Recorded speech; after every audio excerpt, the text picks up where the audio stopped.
এবার আসি হচ্ছে আমরা আরেকটা লাস্ট টপিক, অ্যানোরেক্টাল ম্যালফরমেশন আর হচ্ছে ইমপারফোরেট অ্যানাস ম্যালফরমেশন। এটা গাইডে আমাদের একটু কঠিন করে দেওয়া আছে, বাট আমি গাইডের ক্লাসিফিকেশনটাতে এখান থেকে অনেক শর্ট নোট আসে, ইমপারফোরেট অ্যানাস থেকে শর্ট নোট আসে। তো এখানে হয় কি, এখানে আপনার অ্যানোরেক্টাল ম্যালফরমেশন অথবা ইমপারফোরেট অ্যানাস, এই জায়গাটা হয় কি, এই যে এটা হচ্ছে আমাদের লেভারের অ্যানাই মাসল এটা। তো আমাদের যে রেকটাম, অ্যানাল ক্যানেল আর হচ্ছে অ্যানাস, এই তিনটা কিন্তু রেকটাম হচ্ছে হাইন্ড গার্ডের পার্ট, অ্যানাল ক্যানেলেরও টু সাম এক্সটেন্ট হাইন্ড গার্ডের পার্ট, আর এটা অ্যানাস আর কিছু এক্সটেন্ট এটা হচ্ছে আপনার প্রক্টোডিয়ামের পার্ট। তো হয় কি যে এখানে যে রেকটাম, অ্যানাল ক্যানেল, অ্যানাসের এদের ভিতরে যে ফিউশনটা হওয়ার কথা, এই যে একসাথে লেগে যাওয়ার কথা, এটা হয় না। তাহলে ম্যাল ফিউশন বা ম্যাল ফর্মেশন বা ম্যাল ফিউশন, যার কারণে হয় কি, এই রেকটামটা ধরেন আগেই এন্ড হয়ে গেছে, ফিউশন হয় নাই। তো এটা ধরেন উপরের যেসব এখানে যে ব্লাডার আছে বা মেয়েদের ক্ষেত্রে ভ্যাজাইনা আছে বা প্রোস্টেট আছে, তো এখানে তাদের মধ্যে ফিস্চুলা তৈরি হয়ে যায়, ব্লাডারের সাথে চলে যায়, ব্লাডারের সাথে কানেক্টেড হয়ে যায়। এই ফিউশনটা না হওয়ার কারণে এই ধরনের ফিস্চুলা ক্রিয়েট হয়। এটাই হতেছে ম্যালফরমেশন। তো এইখান থেকে আমাদের পড়া লাগবে কি ডেফিনেশনটা, এটা বলছে যে imperfect fusion of the post allantoic gut, মানে হচ্ছে হাইন্ড গার্ডের যেসব রেকটাম আর হচ্ছে অ্যানাল যে পার্টটুকু হাইন্ড গার্ড থেকে আসে, সেটা হচ্ছে পোস্ট অ্যালান্টোইক গার্ড আর হচ্ছে অ্যানাসের যে ইয়েটা প্রক্টোডিয়াম, সেটার সাথে ইমপারফেক্ট ফিউশন হয়, মানে ফিউশনটা ঠিক মতো হয় না।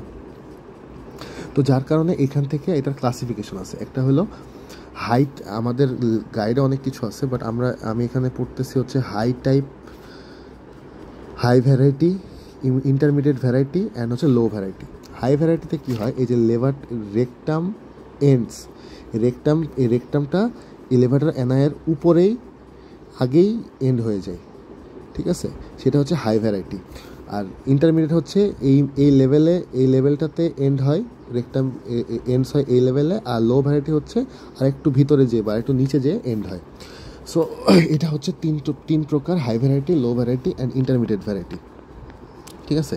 সো এখানে আছে এই যে rectum ends above the levator ani muscle, যার কারণে রেকটামের সাথে ভেসিকল মানে হইতেছে ব্লাডার এবং রেকটামের সাথে ইউরেথ্রাল অথবা প্রোস্টেটিকের একটা ফিস্চুলা ক্রিয়েট হয়। সো কী হবে এখানে, এটা যদি ফিস্চুলা হয় তাহলে মিউকোনিয়ামটা কোন দিক দিয়ে বের হবে, মিউকোনিয়ামটা আপনার ইউরেথ্রা দিয়ে মিউকোনিয়ামটা পাস করতে পারে।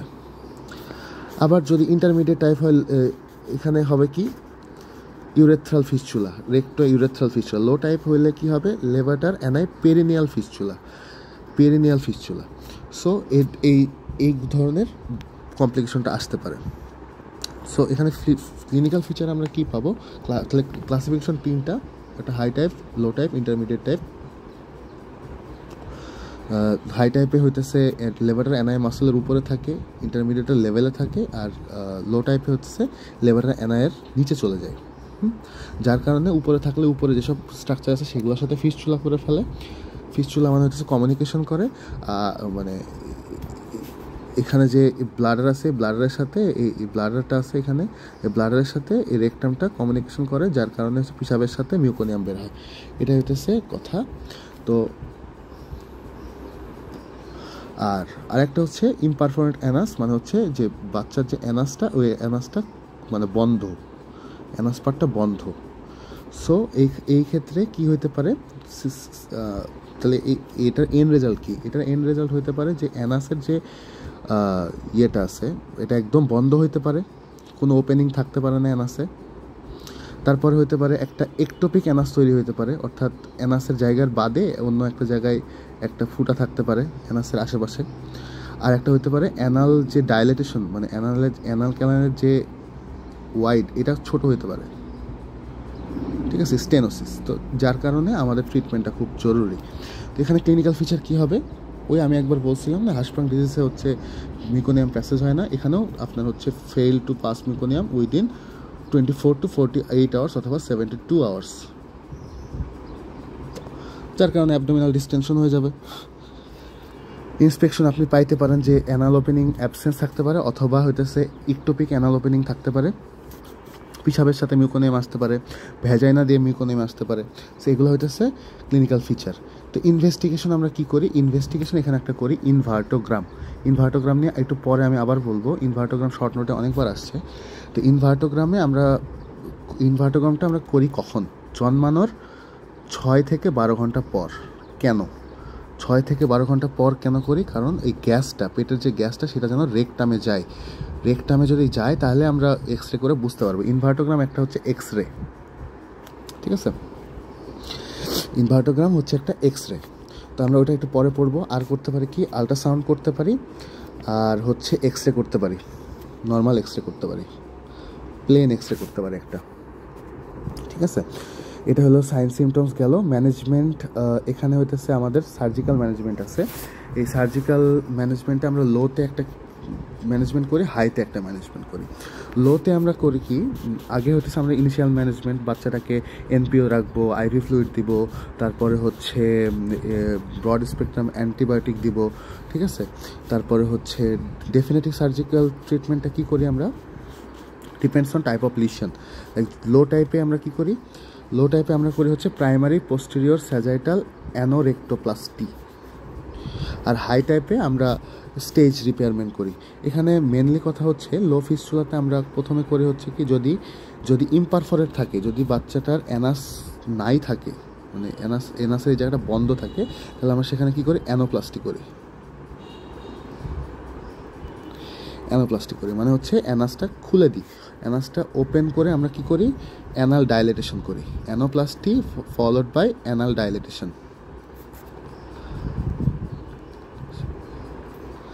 ঠিক আছে? এটা হচ্ছে লো ফিস্টুলাতে, লো টাইপ, লো ভ্যারাইটিতে হতে পারে। যদি অ্যানাস না থাকে তাহলে আমরা অ্যানোপ্লাস্টি করি অ্যান্ড অ্যানাল ডাইলেটেশন করি, ঠিক আছে? আবার হাই ভ্যারাইটিতে আমরা কি করি? হাই ভ্যারাইটিতে মোটামুটি একটা অ্যানাল ওপেনিং থাকে। তো আমরা কী করি? আগে একটা কোলোস্টমি করে নিই। কোলোস্টমি আমরা বলছিলাম এর আগের ভিডিওতে যে এখানে একটা কোলনের একটা পার্ট আমরা হচ্ছে স্কিন দিয়ে বাইরে বের করে দিই যাতে মিউকোনিয়ামটা পাস হয়। প্রথমে হচ্ছে আমরা কোলোস্টমি করি। কোলোস্টমি এখান থেকে কেটে দিই, এখান থেকে কেটে এখানে সেলাই করে দিই, আর এই পার্টটা আমরা স্কিনের বাইরে নিয়ে এসে দিই, ঠিক আছে? একটা ব্যাগ দিয়ে এটা আটকায় দিই, এখান থেকে মিউকোনিয়াম পাস হয়। তাহলে কোলোস্টমি করি। কোলোস্টমি করার পরে আমরা পরে আমরা ডেফিনেট ম্যানেজমেন্ট করি। সেটা হলো কি, পোস্টেরিয়র স্যাজাইটাল অ্যানোরেক্টোপ্লাস্টি। এখানে হচ্ছে অ্যানোরেক্টোপ্লাস্টি মানে হচ্ছে আমরা এই রেকটামের সাথে অ্যানাল ক্যানালের একটা লাইন করে দিই, সুন্দর করে লাইন করে দিই, অ্যানোরেক্টোপ্লাস্টি। এটা হইতেছে মানে বেসিক একটা কথা। এবার আসে ইমপারফরেট অ্যানাসের লো টাইপের বিভিন্ন ধরনের ভ্যারাইটি আছে, ঠিক আছে? বিভিন্ন ধরনের ভ্যারাইটির বিভিন্ন ধরনের আছে। যদি কভার্ড অ্যানাস থাকে, ধরেন অ্যানাসটা বন্ধ, সেক্ষেত্রে আমরা করি কি, আমরা ওপেন করি সিজার দিয়ে, বা অ্যানোপ্লাস্টি যেটা করি, ওপেন করি সিজার দিয়ে ফলোড বাই অ্যানাল ডাইলেটেশন। যদি ইকটোপিক অ্যানাস থাকে তাহলে আমরা এখানে করি কি, প্লাস্টিক কাটব্যাক অপারেশন করি।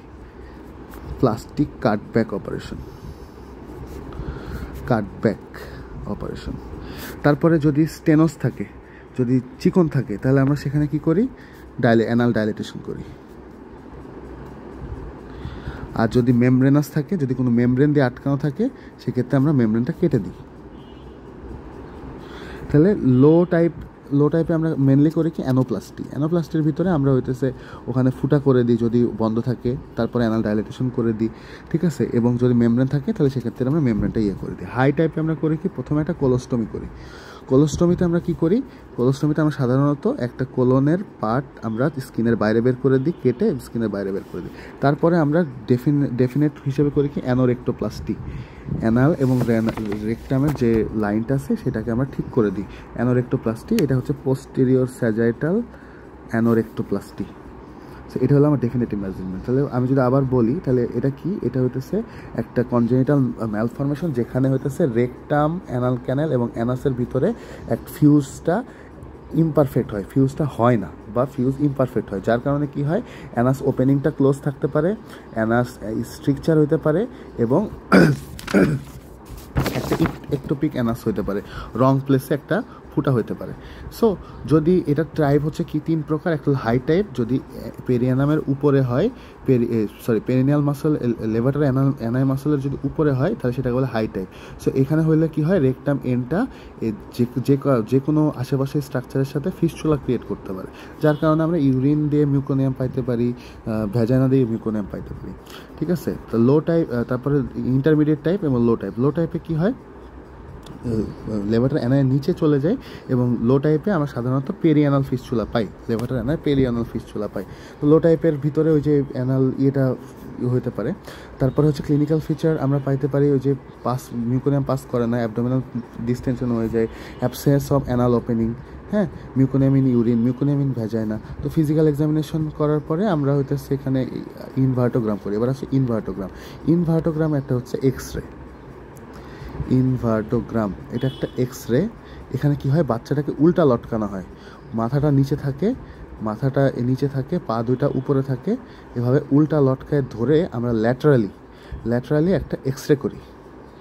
ঠিক আছে, ল্যাটারালি একটা এক্স-রে করি। এক্স-রেটা করি কত, এটা মনে রাখতে হবে যে 12 ঘন্টা, 6 থেকে 12 ঘন্টার পর, জন্মানোর 6 থেকে 12 ঘন্টা পর আমরা এক্স-রে করি। এক্স-রে করে আমরা জাস্ট এখানে কী দেখার চেষ্টা করি, যে আমাদের ডিফেক্টটা কোথায়, location and extension of the defect. কীভাবে এটা বুঝি আমরা, ওই যে ওখানে যে গ্যাস, ঠিক আছে, আমরা বাচ্চাটাকে উল্টা লটকায় দিই, তারপর আমরা এক্স-রে ছবিটা আমার দেখা উচিত। এক্স-রে হচ্ছে ইনভার্টোগ্রাম,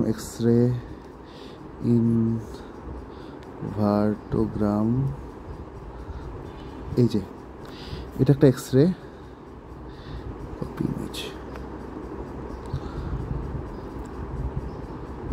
ইনভার্টোগ্রামে একটা এরকম একটা এক্স-রে থাকে।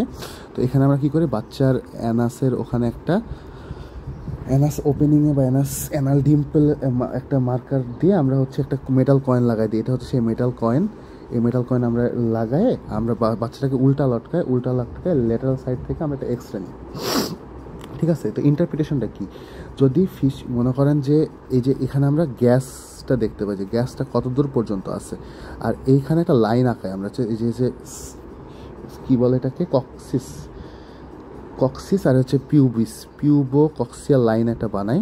ঠিক আছে, যদি পিউবো কক্সিয়াল লাইনের উপরে যদি গ্যাস শ্যাডোটা থাকে তাহলে সেটা হইতেছে রেকটাল পাউচ, মানে গ্যাস শ্যাডোটা মানে রেকটালেই তো গ্যাসটা যে আটকাবে, তো রেকটাল মানে এই গ্যাসটা যদি এই পিউবো কক্সিয়াল লাইনের উপরে থাকে তাহলে সেটা হচ্ছে হাই ফিস্চুলা, যদি নিচে থাকে তাহলে সেটা হচ্ছে লো ফিস্চুলা, আর যদি এই লেভেলে থাকে তাহলে সেটা হচ্ছে ইন্টারমিডিয়েট।